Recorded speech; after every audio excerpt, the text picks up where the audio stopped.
Hey,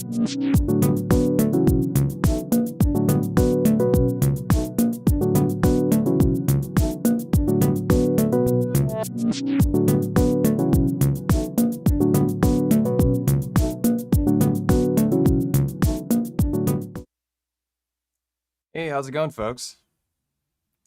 Another episode of Electron Talk. Once again, I have no idea what number it is. I think it's 49. Maybe it's 50. We should do like some sort of special 50. Today's going to be kind of a shorter stream because I don't have as much time as I'd like to have to do a stream. But there's a few things to talk about. Give me 1 second as I get the chat to show back up here because it just disappeared. And it's back. All right, chat's back. So a few things. The name of the stream is From Patterns into Full-Fledged Songs, and then the thumbnail is something about taking patterns and making stories, or making your songs into stories. Sorry, that wasn't articulated very well. But I do have a lot to say about that because it's something that keeps coming up for me in my songwriting, especially when it comes to Electron gear. And I think it's a really powerful tool to think of music in terms of a story instead of a song, especially when it comes to pattern-based music. And what I mean by pattern-based music is that we're working on pieces of hardware like these right here, that you're limited to the confines of building songs in these patterns. These structures, they're very rigid structures inside these machines. We can't really... It's not like working in a timeline on your DAW where you have like this infinite landscape that you can kind of move your songs around and move phrases around. And like, actually, I have a good reference for this. There's a couple of times I've done some private sessions with some people, which is something I do. So if you're interested in taking private lessons with me, I do them almost every day. It's actually pretty much my job, my full-time job.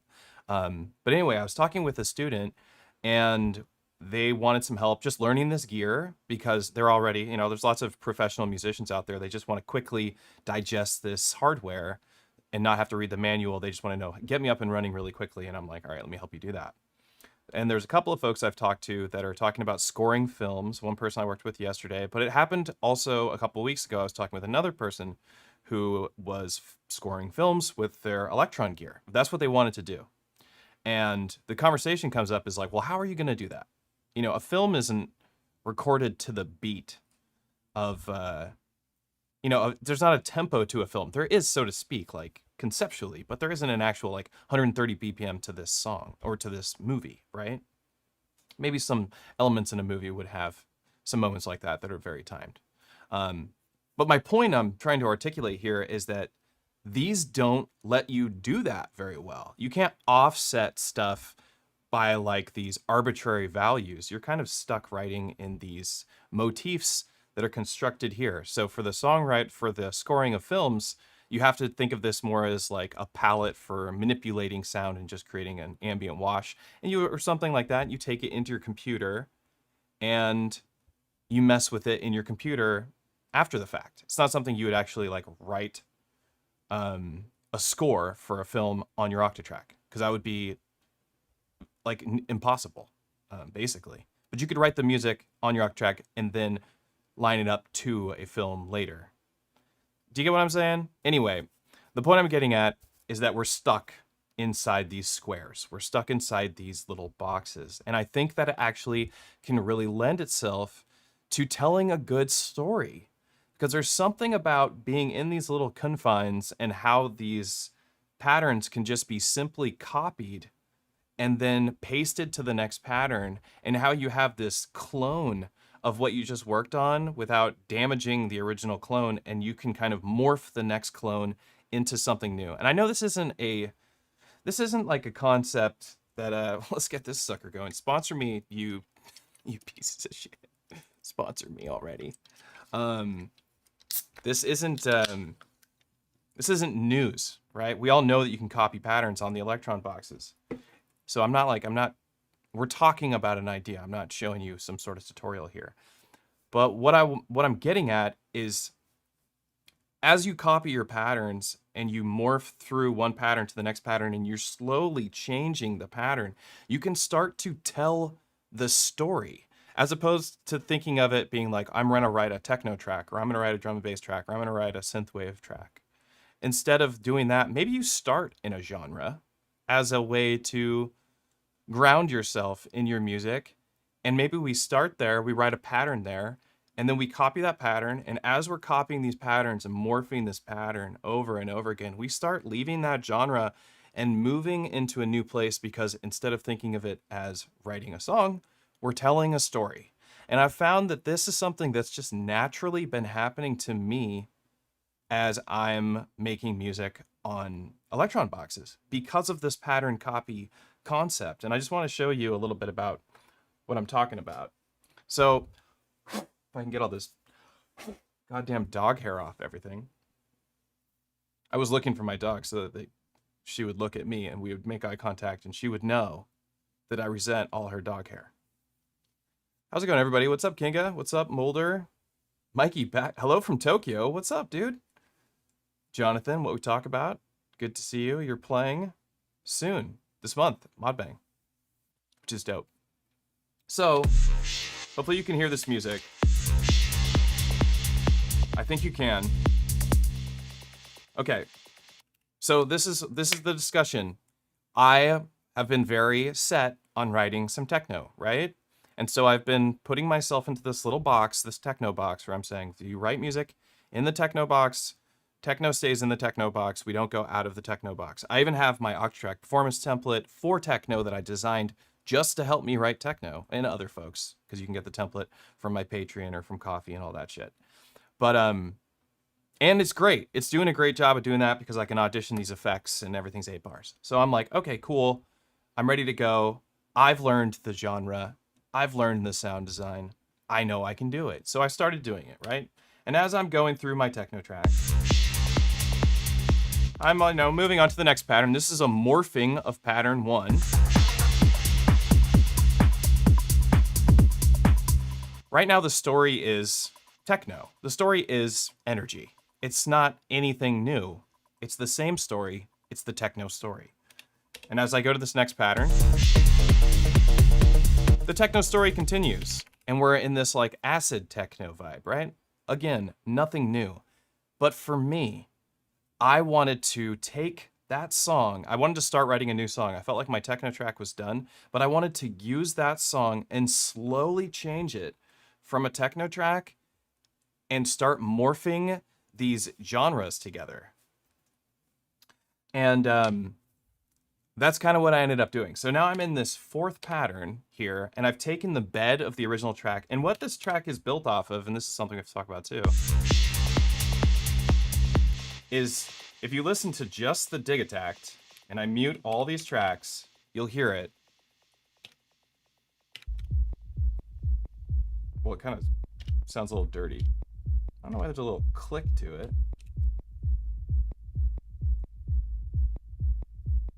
The click doesn't matter because it's supposed to be dirty, but it's rumble. It's rumble bass that I designed from the kick drum. Right? So I have rumble bass, which is like this distinct feature of a certain type of techno, kind of like a harder techno. It's like a weird, it's an interesting genre of techno that I really like because it kind of has this like this punk rock vibe to it, because it's like really like you're just like hitting crash cymbals or just like riding the ride really loudly, as opposed to like how rides can sit low in the mix. Like in the rumble bass techno, like rides are huge, hats are huge, they're filled with reverbs, just like this big booming space. So I was taking this idea, this like kind of subgenre of techno, or techno subgenre type, whatever.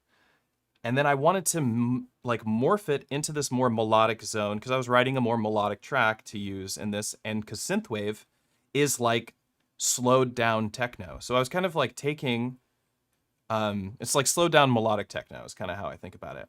And so I'm taking this techno track and I'm trying to tell a new story. I'm trying to morph the story. Something's happening in my story of my song, and it sounds like this now.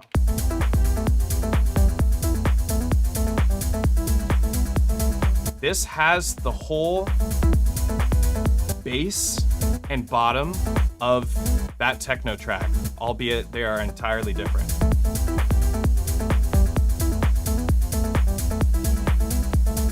We came from this.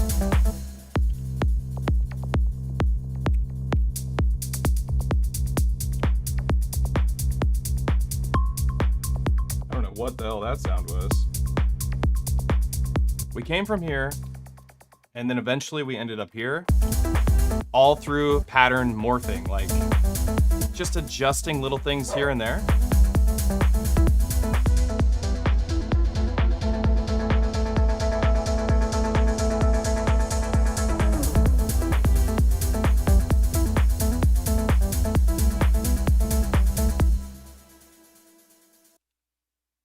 I don't know. This just like something that keeps coming up for me is like how much fun and how easy it is to write music on these boxes. You just write one good pattern, and then you just take that pattern, you copy it, you paste it across all your machines, and you go to that next pattern. You start making subtle changes. Maybe change out the kick, change out the hat, and whatnot. And this is kind of where I was going at with this storytelling thing, and maybe some other folks have some ideas of what we're talking about. You wrote psytrance? Is techno for people that like having fun as opposed to techno for people who don't like having fun? Yeah, okay, I like that. Yeah, so I just feel like it's so easy to get going. The trick is just you got to have good sounds in your machines.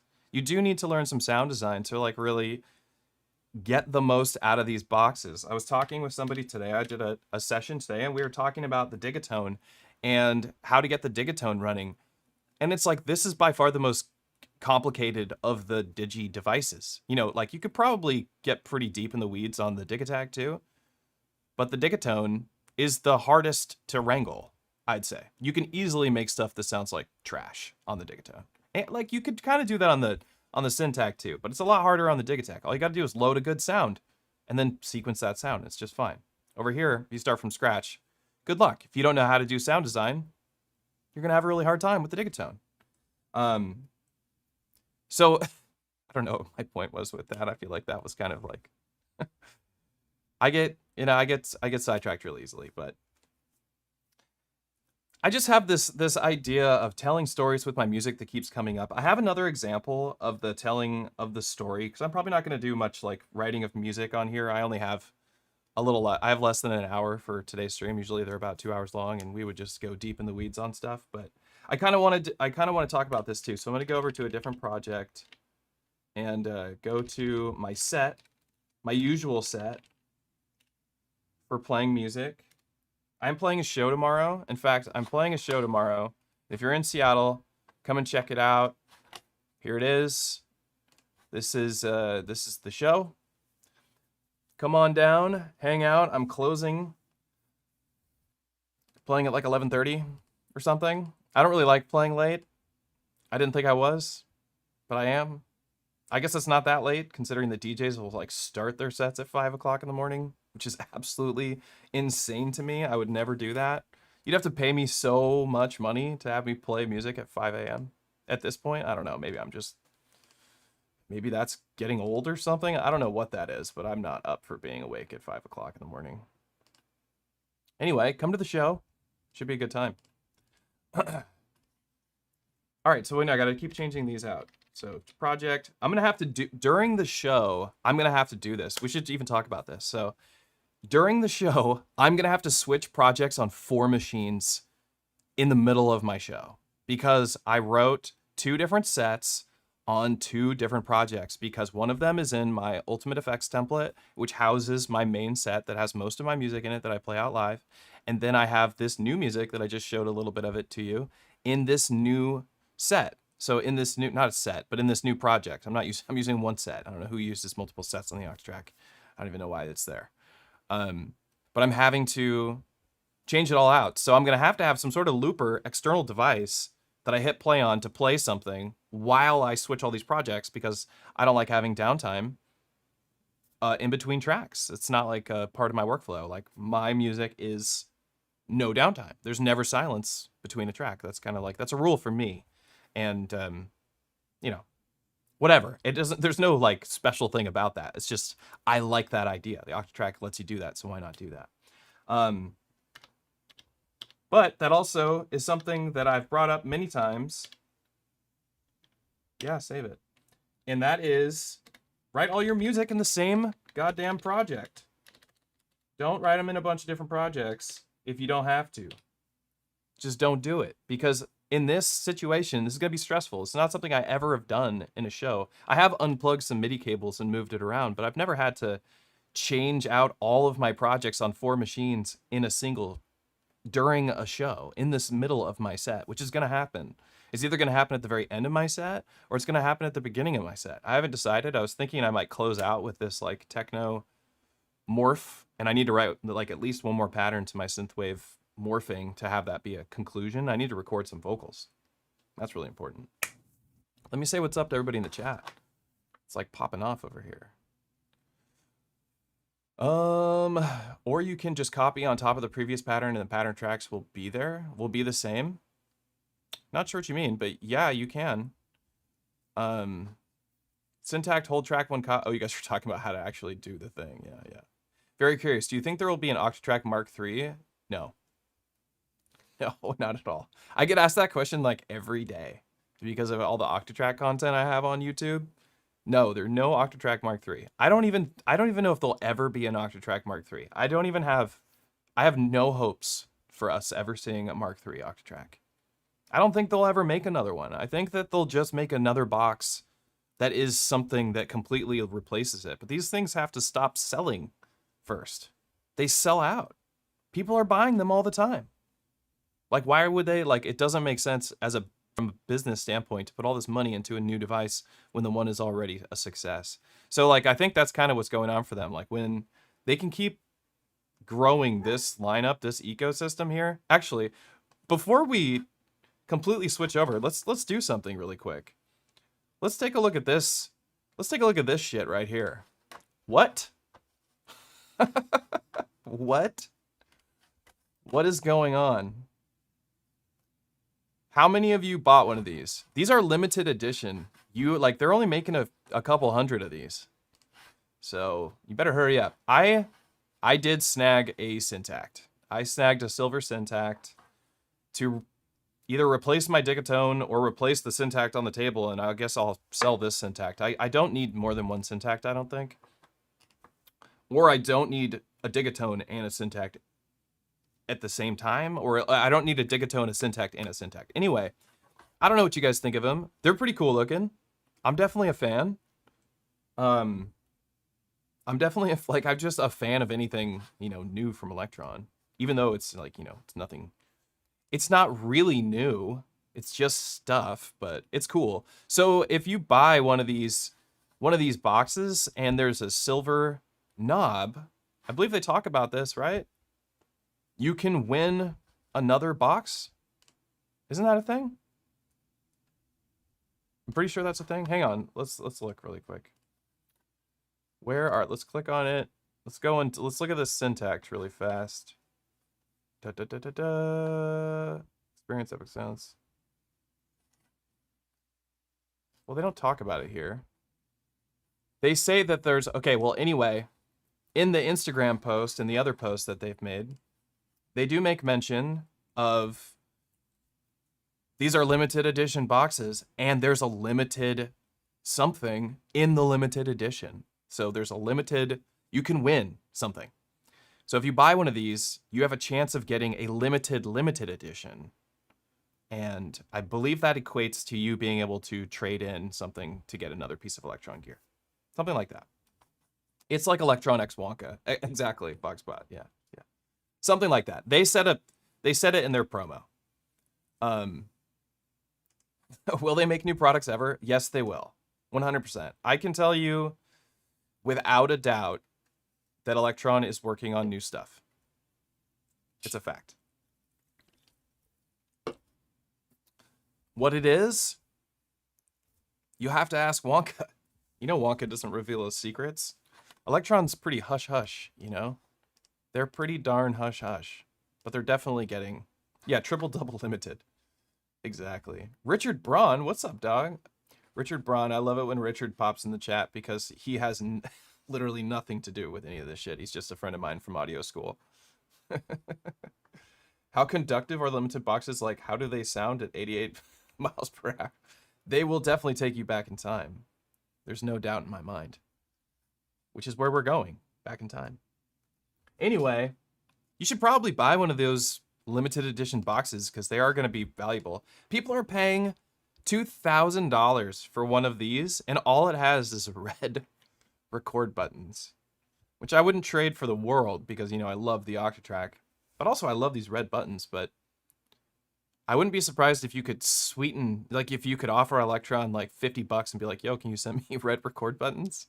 Maybe replace them? I don't know. Some people have done that with these, right? What was it that people have done? They've done some goofy shit. That's kind of cool. Anyhow, we were talking about this. Did I already load this stuff up? No? This one didn't load? Darkest. Save, yes. So there's a whole bunch of songs on here that I've kind of like, that I've started doing this like storyteller. Let's see.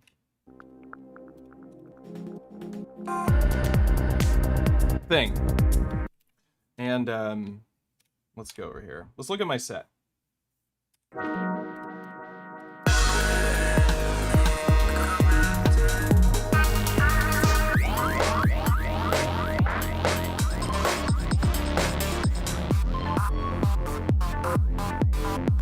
Okay, so here's another example of why this copying patterns and then revisiting your patterns and kind of like telling this story with your music as opposed to thinking about it as writing a song. They are the same thing. The story and the song, they are the same thing, but they come from two different mindsets.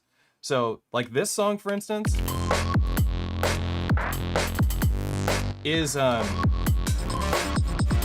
me just writing some classic electronica, but it originally was just these two patterns back and forth. And I would even play shows with just those two patterns because that's just what I had, you know, and I was just playing what I had new. I was playing shows, you know, every month.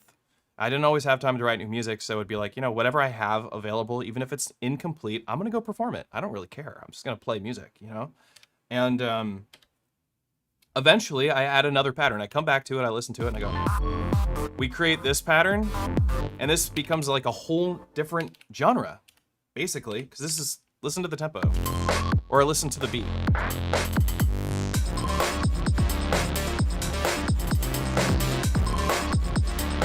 Then we leave that and we go into this 4 on the floor.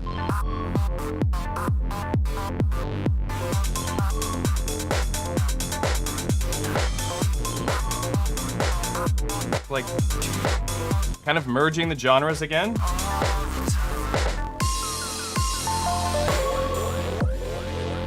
And then we go into halftime.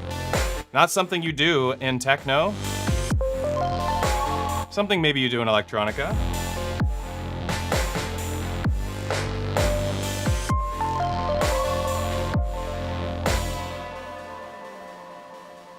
So it's just another example, and I was also doing it again.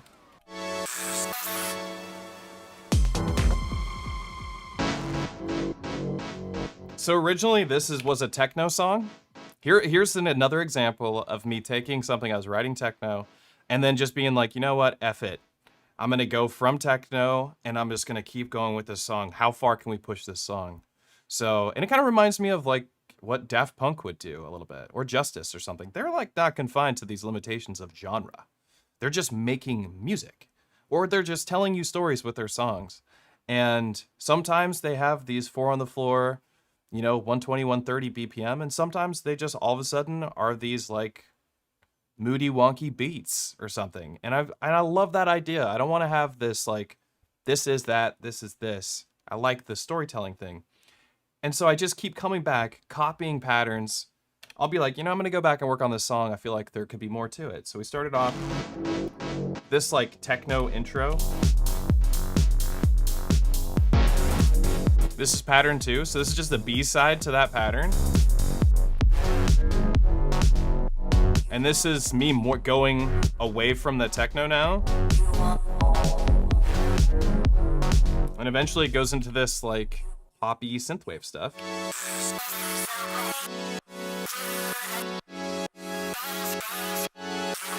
And it sounds great.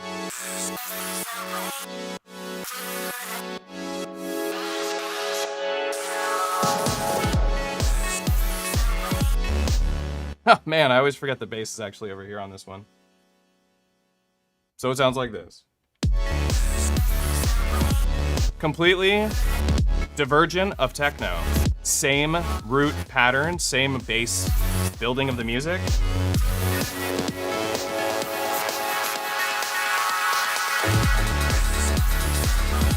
And we keep going.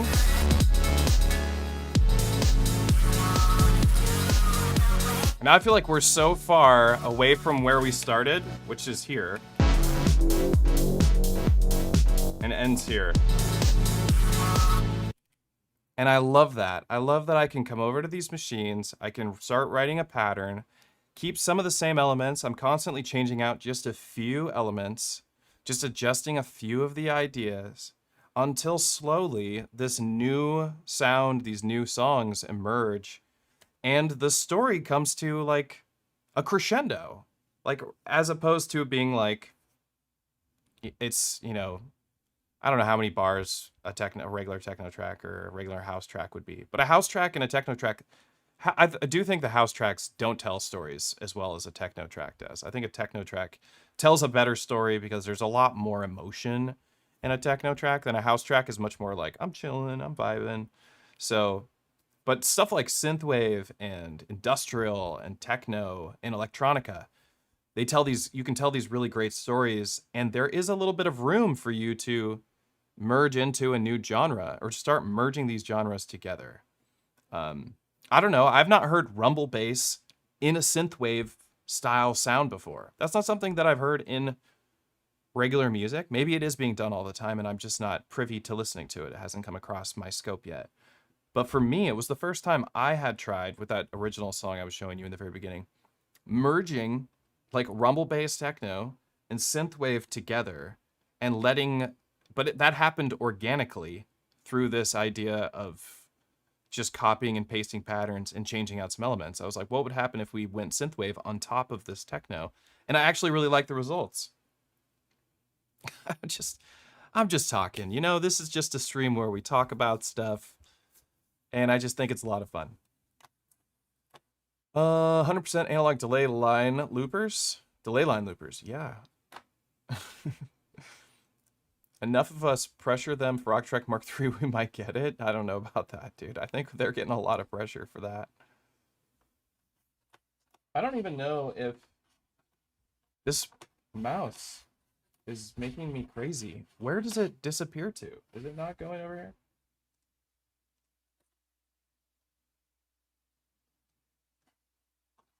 Hey, EZBOT, I never caught your stream live. I'm in the UK, but watched pretty much all of them. You are super inspirational. Thanks for this. Oh, thanks. Appreciate that. Clever or for whatever, forever. That name I can't keep reading. That's gonna break my skull. Your sound would be super good in a lineup at Ed Banger Show. Vibes like DSL and Para one big time. Oh, okay, cool. I'll have to check them out. Just figured out how to send bank and pattern changes from my Octa to a DB01. Not sure why it took me so long, hoping to use it at Modbang. Rock and roll. Actually, there was a couple other things I wanted to talk about that were on my mind.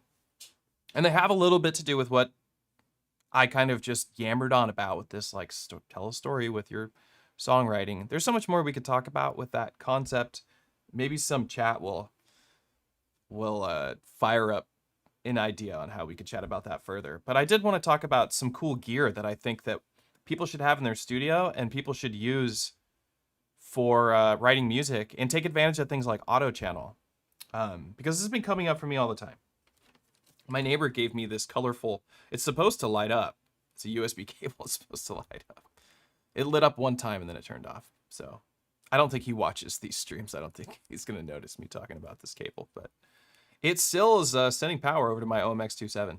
So I bought this OMX27 to use it with my M8s, right? I have a couple M8s and I really wanted to be able to program some notes so I could just live record some inputs, and I wanted it to kind of fit the aesthetic because I like that kind of stuff. I like doing that because I'm a gear nerd. I love my gear. So I like, you know, aesthetically matching stuff.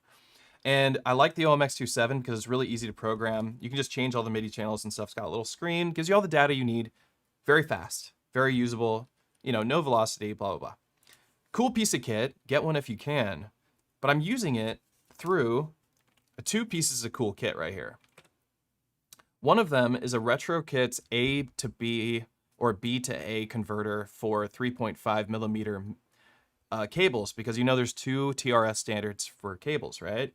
You have TRS-A and TRS-B, and every company is on their own thing. Everybody's an asshole in the music industry and doesn't want to pick a side. So people are just like, all right, one company is TRS-B, one company is TRS-A. They don't care. They don't care what you think. They're just gonna pick whichever one they think is best. I don't know. I would go with whichever one was being used by the most popular piece of gear, so that I don't frustrate consumers, but not the case. RetroKits sells this little adapter. I bought two of them. It was like 50 bucks. They're not cheap. They come from the other side of the planet and they get shipped over here. It took a while to get here. I have one of them hooked up to my grandmother, and so that my M8 can sequence it, and the other one plugged into this Midi merger. And so I'm using the 3.5 jack out of this into this Midi merger, so I don't have to have a bunch of other cable shenanigans. And then I'm taking this merger, it's coming from my Octatrack, it's sending clock, program change, pattern change into the Midi merger, which is going into my Digitact, and I have the Digatone and Syntax set up on their own Digatone, Digitact, and Syntact all set up on their own specific auto channel. And the reason why we're doing it from here is because I didn't want, because I needed it to go through the MIDI through. And we're not using MIDI through from the Octatrack, right? We're using MIDI out from the Octatrack. So if I use this into the Octatrack, it wouldn't work. It needed to go in here, because this is gonna go into input here and through and through. This doesn't go to the, this goes in here and controls it. But if I plug this in here, it won't pass that signal along. It'll just go into the Octatrack, and I would have to use its MIDI tracks to convert that over. So anyway, that's why we're going into the Digitact and controlling these boxes. I also don't care. I don't want it to control the Octatrack. It's a total waste of what I'm doing anyway. It would just complicate things. So we take the MIDI merger, and I give them, you know, channel 14, 15, 16, auto channel. You go into your settings, MIDI config, channels, and over here you'll see this auto channel. It's usually set to auto. Auto is pretty useless, so we don't want to use auto for auto channel. So I set my auto channel to its own specific channel, and now I can change. You can see that my Digatone's lighting up when I do this. It's actually lighting this one up too, so apparently they're on the same auto channel. So now this one's only on the Digitact. And if I switch this to channel 15, it now plays the Digatone, and it plays whatever track I have selected.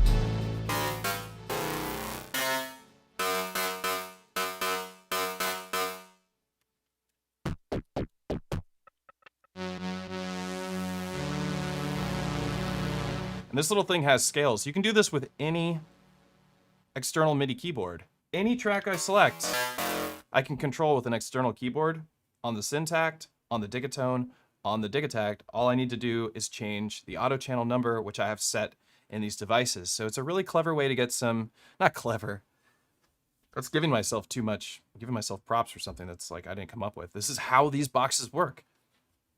This is something you should take advantage of if you have a MIDI keyboard, is what I'm getting at. Take advantage of the auto channel. The reason why I'm using this small one is because it fits. If it fits, it sits, and this thing fits, so it sits. But there's not room for too much stuff on our tables. I feel like this is already it's an absolute ton of gear.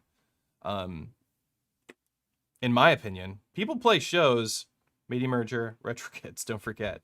There's no affiliate links or anything, but whatever. Buy them for yourself. You could use them.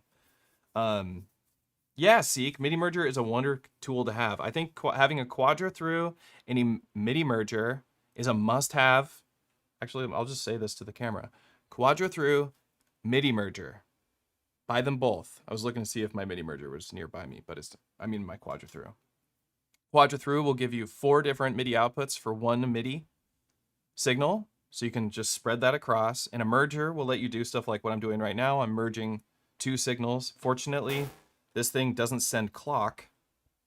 Otherwise, it would be a problem, because if you merge two signals that are sending clock, you'll double your clock speed, because that is what it's doing. It's reading a tick. It's not like reading a signal that says I am clock. It's like reading a value that's coming in, and it's counting that. That's why we get MIDI jitter. That's why this says, right now it's being really consistent, but if I press play on here, I would start getting MIDI jitter, because this would, because counting sucks, because everybody hates counting.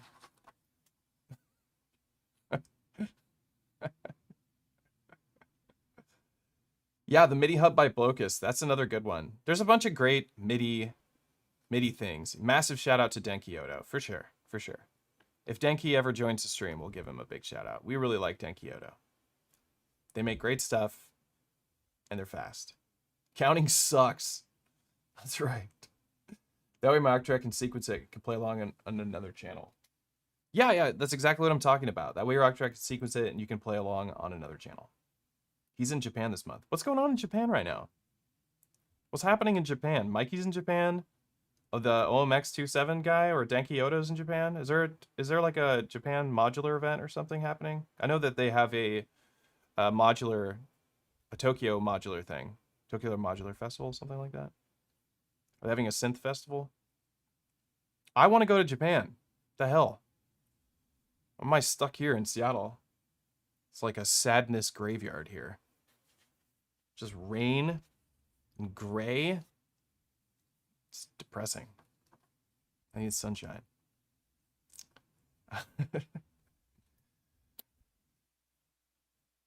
I feel kind of backwards about like that I did get the silver Syntakt. For those who are just tuning in right now, I bought a silver Syntakt.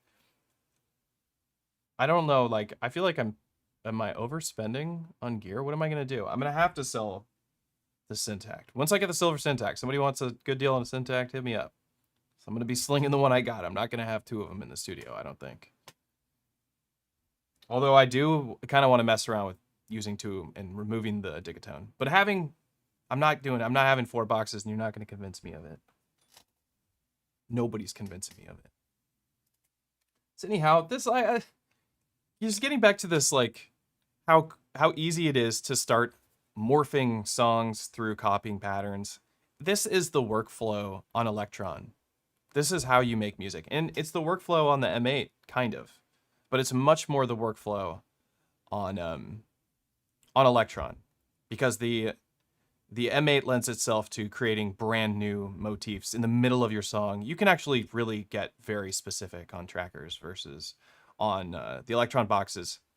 So actually there is another thing I wanted to talk about. So this is something that came up for me, talking about live performance and using stuff like the techno template and the Ultimate Effects template 1.5.2, which I'm going to be updating really soon. All the templates are going to be getting an update, plus a new one.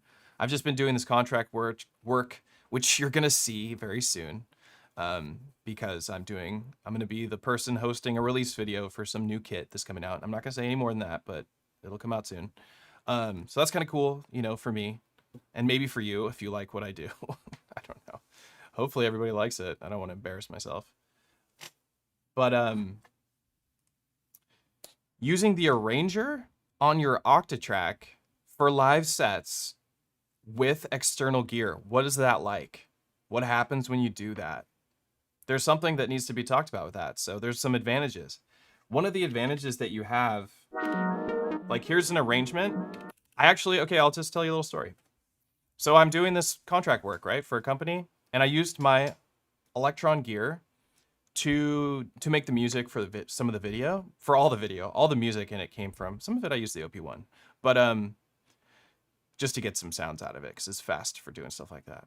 But I needed to have my music play a certain amount of times, and I couldn't play my gear. I needed to be on this other piece of gear for the video production, so I had to use the arranger. So I arranged my music that I normally play for shows in the arranger, just one song, albeit, and immediately came across some things to think of that I was thinking, and there's some advantages to it, and there's some pretty interesting disadvantages to it. But there is one advantage to it when it comes to using like my performance templates, and that is when you gather a loop when you record a loop of your live performance and your intention is to transition over to either a higher energy or lower energy, whatever, a new energy value in your music, or to a brand new track, you would record a loop of that audio and crossfade over to that new recording, right? This is pretty standard stuff. This is like just DJ 101 type stuff. And when you're on the Octatrack, if you were playing on pattern 2, I guess maybe it's better if I just show you. If you're on, like, say, we're on pattern, let me turn off, make sure the arranger's not running. Turn that off. Say we're on this pattern. I record a loop on it of it.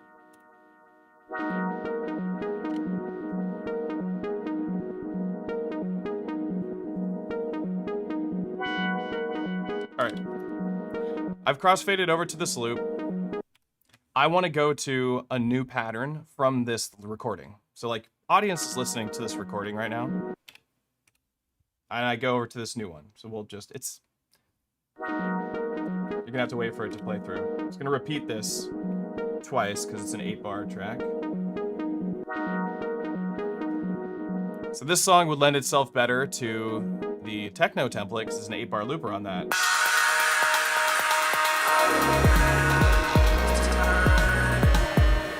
Okay, what happened? So something happened here. We were in a recorded loop. I transitioned to a new song, but my transition failed. It failed because the next pattern's part is on space. It doesn't matter that it's on space, but it's in space and set to scene 6. It needs to be on scene 16 for that to work. The arranger can fix this for you. So one thing I do recommend if you're not going to use the arranger is that before you play a show, go to all your parts in your songs and make sure all of your scenes are set to scene 16 if you're using the performance template. That way, if you want to do a transition like this, when you go to the next track, it's waiting on scene 16. So now if I go over here and show you again, and we go to pattern 8, you're not going to know that we went to pattern 8.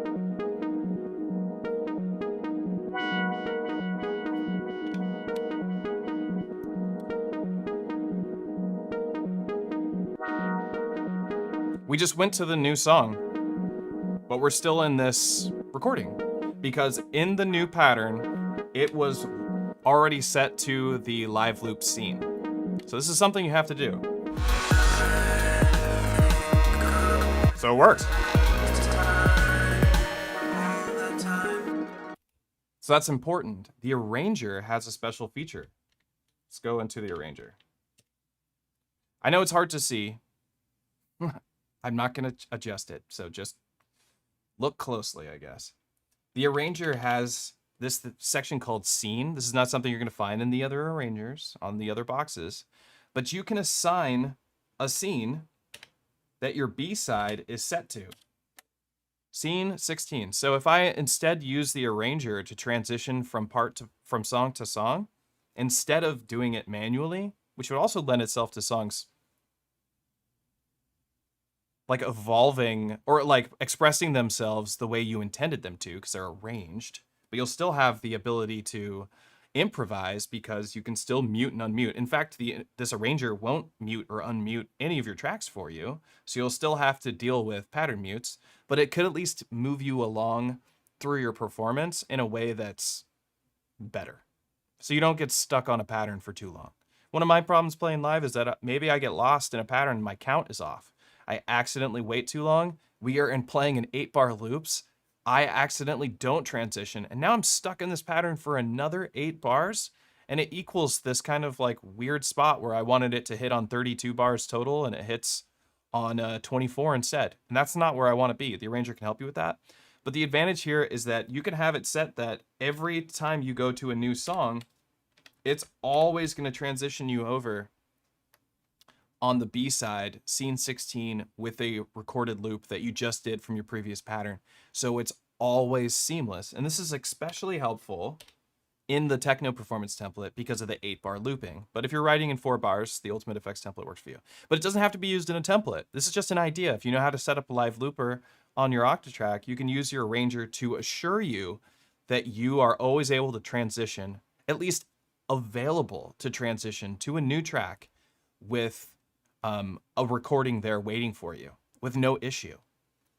Very powerful, very, very powerful. And it's something that, that you don't get without an external looper. Like, the truth is, the hard truth of it all is that if you want to have a really seamless experience, like one where you don't have to think too hard, and you want to be able to do live looping in your performances, you may want a simple external stereo looper.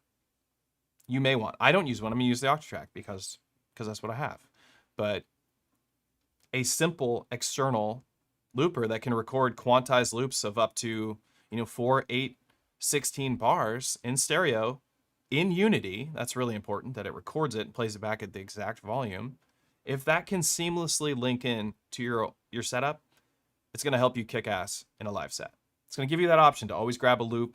And during loops, what's so powerful about loops? Let's get out of the arranger.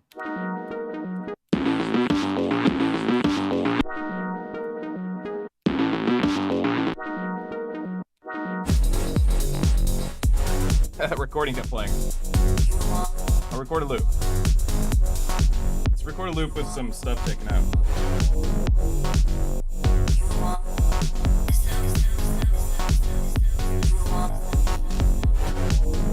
All right, I'm in a recorded loop. We've transitioned over to a loop. Wow, thanks for the tip. Very nice. Appreciate that. Now, during this recorded loop, I just unmute. I'm sorry. I just did that without you even seeing it. That was awful. Why do I do that sometimes? I forget that I have the camera on my face. I'm playing some live music. I've recorded a loop. Just do this. Just give me a second, everybody. Just give me a second. We have some music playing. I've recorded a loop of it. I transitioned to that loop. That was the crossfade. I can now bring in some elements. Here's the TB03. I have no idea if it's going to be too loud. It very well could be.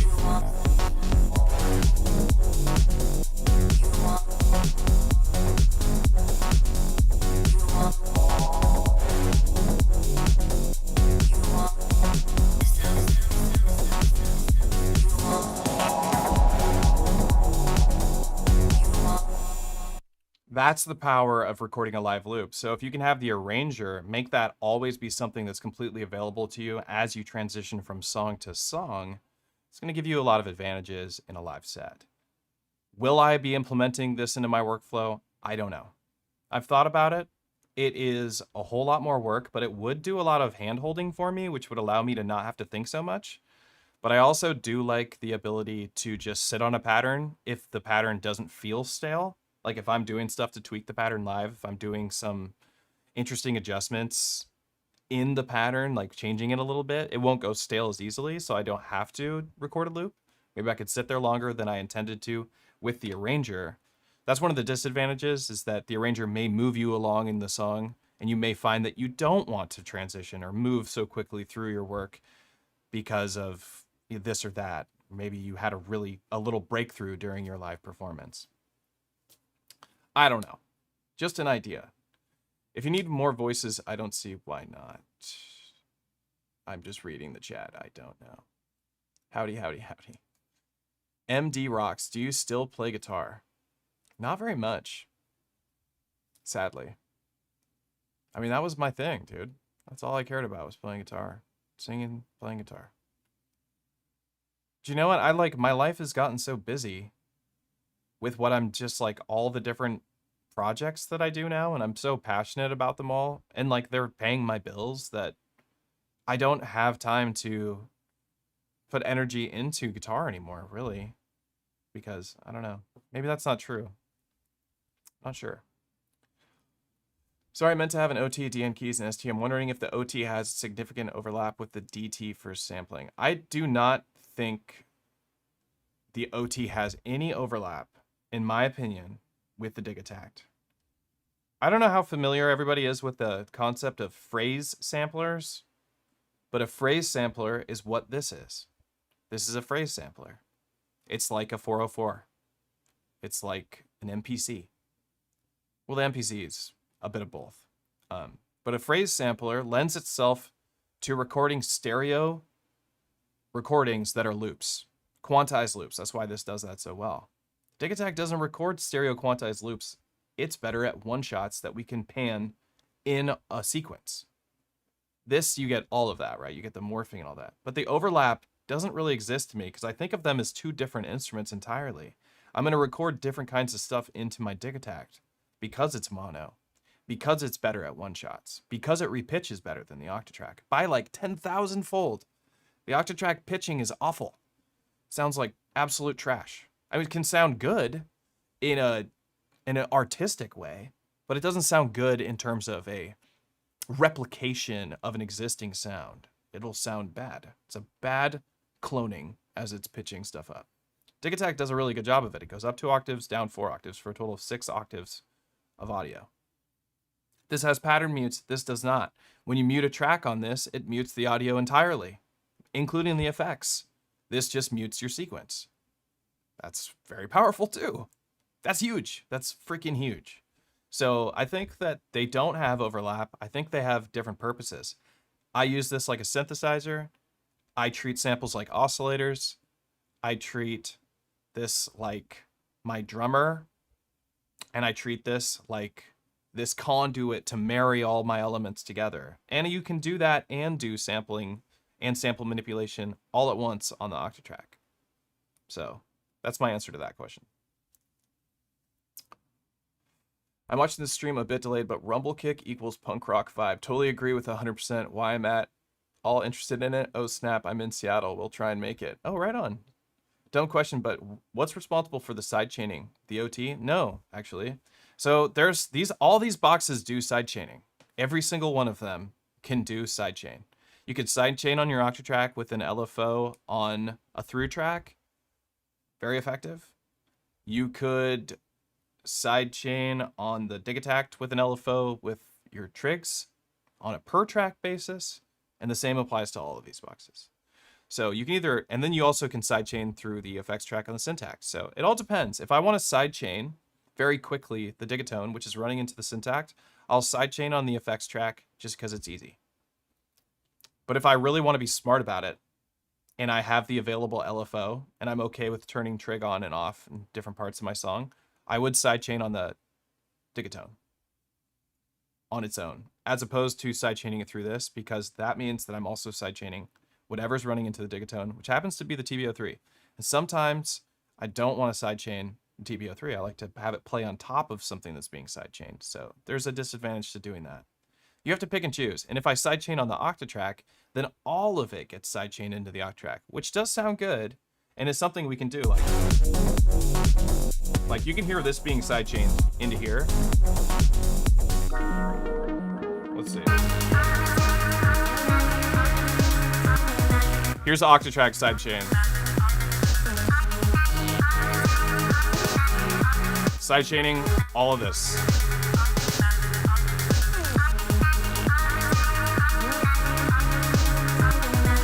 No sidechain, sidechain. On my templates, you go to track 5, LFO, and turn up the de-encoder. You may have seen, like, I don't know, back in my old videos, there was a piece of tape that said pump. I'm actually Blake's, if I'm saying that right, designed tape that's going to go here, which I'm going to let people buy if they want, that will have all the effects labeled and what part they're on. And you can put the tape right on your Octatrack and it will tell you all the effects from my template. And I think it will really help people get the most out of the template, but who will help the most is me, because I use this template all the time. Is what I use for live shows. So I think that would be really cool. Blake's, I think, pretty much finished the design. Thank you very much, Blake's, for doing that. Really cool. Yeah, so that was the sidechain from the Octatrack. I know we started off talking about patterns for songs. That was the main topic of the show today. I think we're pretty much done with that. I'm also about to log off because I have a couple hours of Octatrack lessons to teach today. Or at least...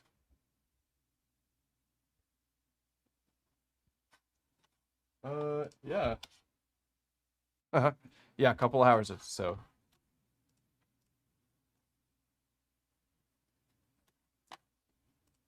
Good stuff. So here, let's just, I have like 5 minutes left.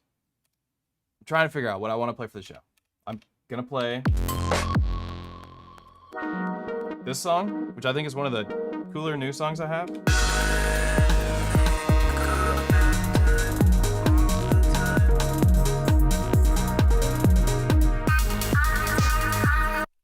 I like that one, so that's gonna be in the set.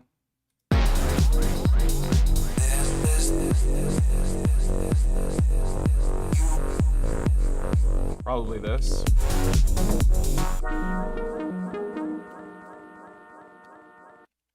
I haven't played in a little while, so I was feeling a little like antsy about it. But after going through and listening to my set and just picking out songs I'm gonna play, I'm like, it should be a good time. Although I am playing later than I want. Cam. Are you using song mode? I'm not using song mode. So song mode doesn't work how I want it to work. Song mode, I can't do song mode on here, here, and here. I can do song mode on here. It's like one machine can do song modes. If you're gonna do the arranger, it should be on your mixer. So if you're using Octatrack as a mixer, this is where song mode should be. This will tell all the tracks. Another thing about the arranger and song mode with the Octatrack is that when you stop the arranger, check this out. Let's have this play some music. All right, see these machines are playing? Play button, I hit stop. These, did you see that? I hit stop, but it didn't hit stop. It hit play. And play, when you hit play a second time, pauses the song. So you have to hit play and then hit stop on all these machines to reset your pattern to the beginning of the pattern. That's a thing. That's a real thing. So every time you go, you know, you're doing your arranger, we go, yes. I hit stop. If I hit play again, it's just gonna go back to where we were in the song. That's not useful at all to me, honestly. I could see where that would be useful somewhere else in some other setting with a different kind of instrumentation than a bunch of Electron boxes, but for me, it's not. So that means I gotta go like this. And I don't like that. I don't like that I hit stop here and I gotta hit stop on 4 machines. I feel like that's kind of backwards, so. The arranger is real iffy for me right now. Thanks. Not in Japan, by the way. Dublin. Who? Gar? Want an OT now? Yeah, you should. You should get an OT. Pick up an Octatrack, man. They're super fun. I love the Octatrack. I think I still like the DT the most. Like, I think it's my favorite. I keep coming across this. Like, the last stream we talked about, like, is less gear more better? Or is less gear more better? Shit. I'm zonked. Is less gear better live? And I kind of came to the conclusion that it was better live in terms of tweaking sounds, but I still think that my proper setup with my setup that I play with, this setup is better for me live. Maybe this is equal to less gear for me. Maybe I've learned these boxes enough that they don't cause me as much frustrations as they did in the past, and so I'm okay with that, and I can handle this many pieces of kit. I don't feel like I could add more to it, and I would be very happy. Just even lugging more pieces of kit around sounds like it would suck. But I am really, like, coming to this conclusion or accepting the fact that I have too much stuff in my studio. And no matter how much I tell myself, you'll get to it later, you'll get to it later, I don't get to it later. And that I was happier when I had less stuff because I would just be stoked to work on my piece of gear that I had. And I kind of feel like I just want to, I don't even know what to do about it because I'm too attached to my gear to get rid of it now. So I don't know how to handle it. I don't really know what to do, but it's like an emotional thing. It's like actually causing, I grieve like mildly over the gear that I don't use. I have a massive amount of modular. I even bought a new case. I even bought the Locutus for my assimilator. I haven't tried it yet. Because when am I going to try that? I also have all of this gear right here. When am I going to get over to that gear? So that just keeps coming up for me. It's probably something I'm going to keep talking about during the stream. Because it's just happening to me right now. Like it's an emotional thing because I really want to just keep making music, and I feel like I'm being separated from my tunes by how much I want to play on. You know what it is? This is really what it is. I really do have to go. But really what it is I have a push 3 in the corner with the Prophet 5 connected to it, and it's amazing. It sounds so good. I have an M8 over here, and it's amazing. It's so much fun to play. I have all this Electron gear. It's amazing. I know it the best out of everything, so I keep going back to it, which is, what we're doing here. But when do I get to become super proficient with the push 3? When do I get to do that? I can't do that without stopping being proficient here. When do I get to play with my modular? It's like there's just not enough time in the world. This curse. Sometimes I get very emotional about the idea that we're on a planet, in a solar system, in a galaxy, in a universe, and I'm like, I know that I'll never get to see anything more than a little bit of this planet and experience very little of the arts that I'm interested in. And that just bums me out so hard. And I have all this gear, and why did I acquire it if I'm not going to use? Anyway, it's just an emotional thing. I shouldn't even talk about it. Because it's a me thing. This is not a thing that everybody goes through. It's definitely, it's just me.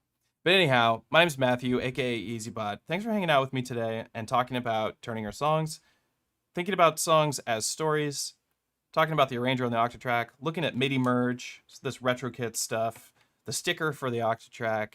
If you're interested in getting my templates like the performance template or getting lessons from me, you can visit patreon.com/EZBOT, or if you want to get lessons, EZBOT.live. Lessons are really fun. I do them all the time. So yeah, go for it. If you want to jumpstart your way into Electron gear, hit me up. I'll help you with that. This is literally what I do all the time. I teach this stuff several hours every day that I'm on Electron gear like it's a job. It's ridiculous. That's how much time that I sit at these machines. We're talking like 4 or 5 hours every day, almost every day. I do take some time off, but it's crazy how much time it's bizarre to me that I spend so much time playing on these little boxes. But anyhow, check it out. If you're interested in getting lessons, I'm happy to do them because I still love doing it. And thank you so much for hanging out. And thanks for the tip. The cat who gave me the tip. Let's go back up. Automatics. Thanks for the tip, man. Appreciate that. I'm going to use that. I'm going to go buy myself a hot Americano and get a pup cup for my dog. I'll see you all next week.